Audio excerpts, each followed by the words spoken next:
Good morning students, मैं चंद्रकांता आज आपको कक्षा 12वीं से पाठ नंबर 13 शीर्षक है काले मेघा पानी में, लेखक धर्मवीर भारती। इस पाठ से संबंधित कुछ प्रश्न हैं वो आपको समझा रही हूँ। वैसे हमने जो पाठ के पीछे प्रश्न उत्तर दिए गए हैं वो मैंने आपको समझा दिए हैं और गद्यांशों पर आधारित प्रश्नों के उत्तर भी समझा दिए गए हैं। इसके अलावा बहुत से और प्रश्न हैं जो पाठ के आसपास ही हैं या रहते हैं, यानी पाठ से संबंधित हैं।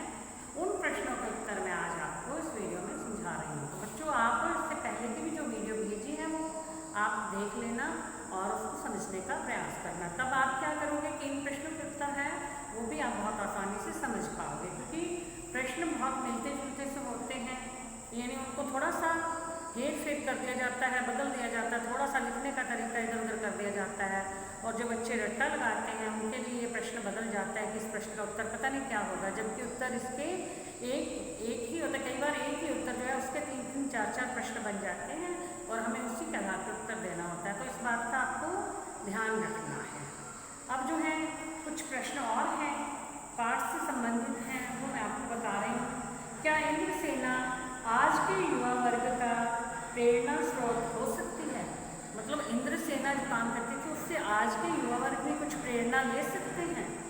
तो ये लेखक ने बताया है कि हाँ, इंद्रसेना से प्रेरणा लेकर के आज के युवा वर्ग जो है वे भी बहुत कुछ कर सकते हैं, क्योंकि वे उस इंद्रसेना से सामूहिक प्रयास और जन कल्याण की शिक्षा ले सकते हैं कि कैसे जन कल्याण के लिए, लोगों का कल्याण करने के लिए समूह बना करके हमें प्रयास करना चाहिए। वो देखो कैसे सारे बच्चे जो है इकट्ठे होकर एक दल बना करके निकलते थे और वहाँ पर जो है काले मेघा पानी दे गुड़हानी दे ये बोलते थे। सब इकट्ठे जाते थे ना, और वो करते क्यों थे? सिर्फ उन्हें तो पानी की जरूरत नहीं होती थी, सभी के लिए वो चाहते थे, जन कल्याण की भावना थी उनके मन में। तो ये आज भी जो है आज का युवा वर्ग भी उनसे ये प्रेरणा ले सकता है। प्रश्न अगला है, तकनीकी विकास के दौर में भी भारत की अर्थव्यवस्था कृषि पर निर्भर है। कृषि समाज में चैत्र और शाक सभी माह बहुत महत्वपूर्ण है, पर आषाढ़ का चढ़ना उनमें उल्लास क्यों भर देता है? आषाढ़ का महीना आता तो उसमें और भी खुशी हो जाती है, क्यों? कहते हैं कि आज विज्ञान और तकनीकी का बहुत विकास हो चुका है। ये बड़ी नई नई टेक्निक आ गई हैं। पुराने ज़माने में जो होता था वैसा नहीं है। पुराने ज़माने में बैल और हल से जो है खेतों को जोता जाता था, फिर बीज बोए जाते थे, फिर उनकी कटाई जो है दराती से की जाती थी। लेकिन अब सब काम जो है मशीनों से होने लगा है। परंतु भारत की अर्थव्यवस्था का आधार अब भी कृषि ही है। जो कृषक जो समाज है, जो किसान हैं, वो चैत्र वैशाख के महीने में फसलें पकती हैं तो कट करके उनके घरों में जाती हैं, तब भी वे बहुत खुश होते हैं। परंतु आषाढ़ का जो महीना है वो वर्षा ऋतु के आरंभ का महीना माना जाता है, यानी उसमें वर्षा ऋतु शुरू होती है और फसलें पकने के लिए वर्षा के जल की आवश्यकता होती है। और जब बादल घिर जाते हैं वर्षा का महीना, तो वो किसान लोग जो हैं उस महीने में बहुत खुश होते हैं, क्योंकि अब उनकी फसलें बहुत अच्छी होंगी। इसलिए जो है वर्षा का आरंभ किसानों में उल्लास भर देता है। प्रश्न, पानी का संकट वर्तमान स्थिति में भी बहुत गहराया हुआ है, यानी बहुत ज़्यादा है। इसी तरह के पर्यावरण के संकट से संबंधित, ठीक है, अन्य जो कुछ और संकट भी हैं वो भी आपको बताने हैं। अब आज पानी का संकट सबसे बड़ा संकट है, यानी पानी की बहुत कमी हो रही है। ऐसा माना जाता है, हर बार कहा जाता है पानी को बचा करके रखना चाहिए, पानी व्यर्थ में नहीं बहाना चाहिए। पानी की कमी का मतलब ये नहीं है कि हमारे घरों में पानी नहीं आ रहा, हम सोचते हैं हम तो इतना पानी फेंक रहे हैं, इतना कर रहे हैं, हमारे टैंक तो भरे के भरे हैं। ये नहीं होता। पानी जमीन में बहुत नीचे चला गया है। पहले क्या होता था, थोड़ा सा जो है खुदाई करते थे ना, थोड़ा सा तो उसमें जो जल निकल आता था। लेकिन अब जब बहुत नीचे तक जो है नल लगाते हैं तो बहुत नीचे तक जो है गड्ढा खुदाई करनी पड़ती है, तब जाके पानी निकलता है। पानी की कमी का ये मतलब है, ठीक है। तो इसलिए क्या है, सबसे बड़ा संकट जो है वो है पानी का संकट। लेकिन इसके अलावा कल कारखानों तथा डीजल पेट्रोल से संचालित वाहनों के कारण वातावरण भी पूरी तरह से विषाक्त हो चुका है। आज वातावरण जो है बड़ा ही प्रदूषित हो गया है।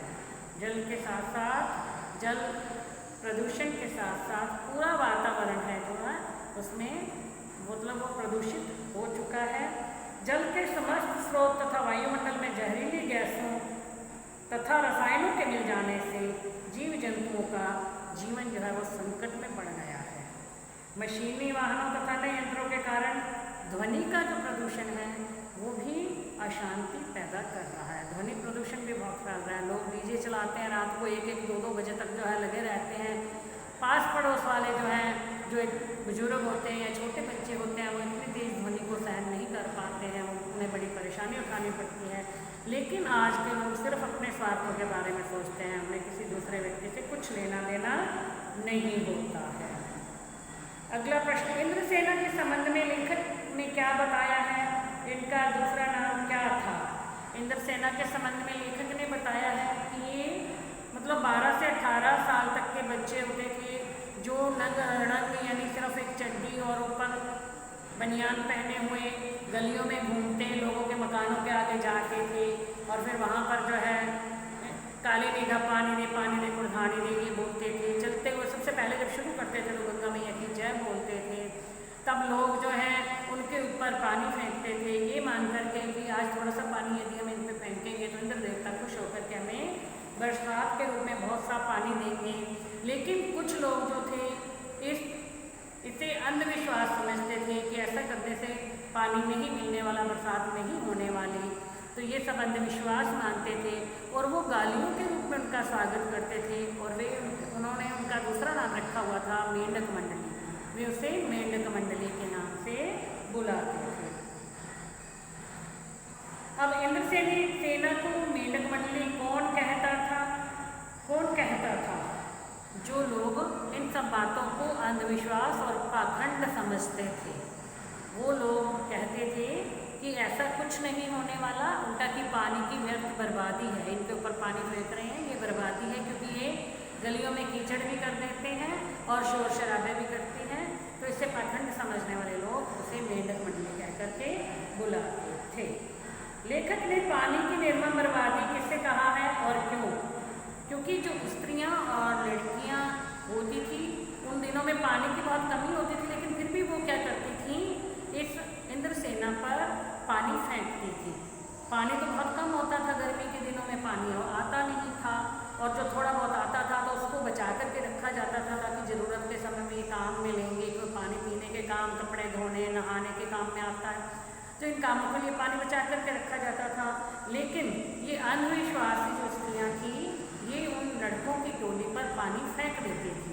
इसे जो है निर्मम बर्बादी कहा है। लेखक ने कहा ये पानी की ऐसे ही बर्बादी है और इसे नहीं करना चाहिए, क्योंकि पानी नहीं होता था तो पशु जो है वो प्यासे रह जाते थे और पानी के अभाव में सिंचाई नहीं हो पाती थी तो खेत भी सूख जाते थे। तो इसलिए जो है पानी को ऐसे बर्बाद नहीं करना चाहिए, सिर्फ इस अंधविश्वास के कारण कि यदि हम इन पर पानी फेंकेंगे तो इंद्र देवता हमें बारिश के रूप में बहुत सा पानी देंगे, ये ऐसा नहीं मानना चाहिए। फिर है पानी के अभाव में गाँवों की क्या दशा होती थी? क्योंकि पानी का अभाव जो था वो गाँव में बहुत ज़्यादा होता था। उसके अभाव में, पानी के अभाव में खेतों में जुताई नहीं होती थी, ज़मीन सूखकर पत्थर की हो जाती थी, उसमें पपड़ी जम जाती थी, कभी कभी ज़मीन फट जाती थी, उसमें दरारें पड़ जाती थी। और गाँव में लोग जो है पशु भी पालते हैं तो पशुओं को भी प्यासा रहना पड़ता था और आदमी जो है लू खा करके कई बार गिर पड़ते थे। इतनी गर्मी में यानी वो चलते थे तो वो कहीं ना कहीं गिर जाते थे और ढोर डंगर यानी कि जो पशु हैं वो बहुत प्यासे होते थे और प्यास के कारण वो कई बार मर जाते थे। तो अगला प्रश्न है, जीजी के प्यार में लेखक के सामने क्या मुश्किल पैदा करती थी? जीजी का जो प्यार था, क्योंकि जीजी लेखक से बहुत प्यार करती थी, तो लेखक के सामने क्या मुश्किल पैदा हो गई थी?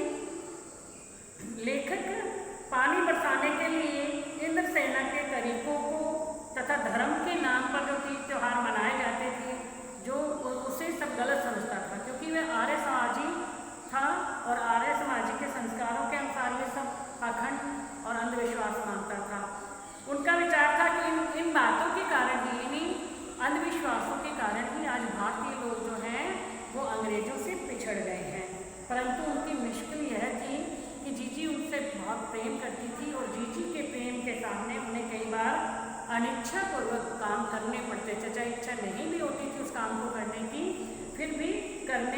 करते थे। उनको इन व्रतों पूजा पाठ अनुष्ठानों में गहरी श्रद्धा और विश्वास नहीं था, लेकिन जीजी को बहुत विश्वास था और वो लेखक से ये सब करवाती थी क्यों वो चाहती थी कि लेखक को ही इसका सारा पुण्य मिले।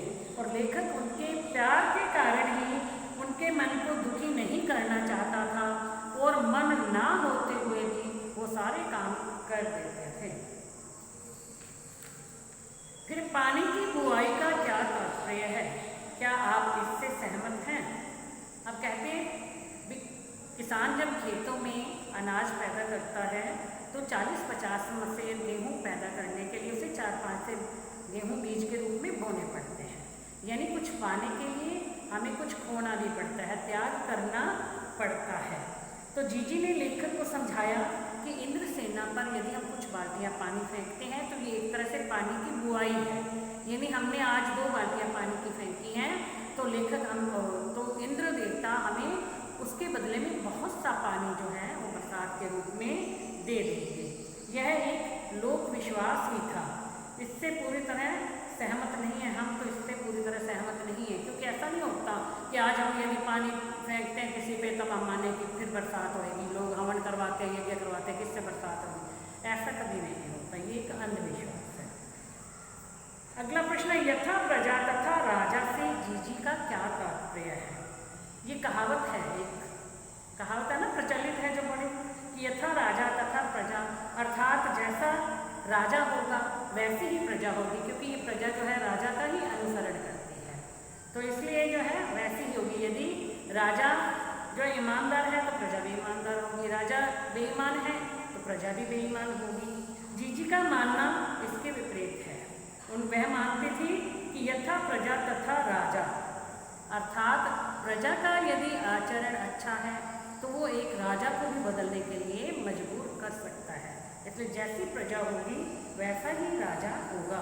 अब जनतंत्र में प्रजा के आचरण का ही महत्व होता है। ये लोकतंत्र है हमारा जो जनतंत्र है, यानी प्रजा का, प्रजा के द्वारा, प्रजा के लिए किया गया शासन।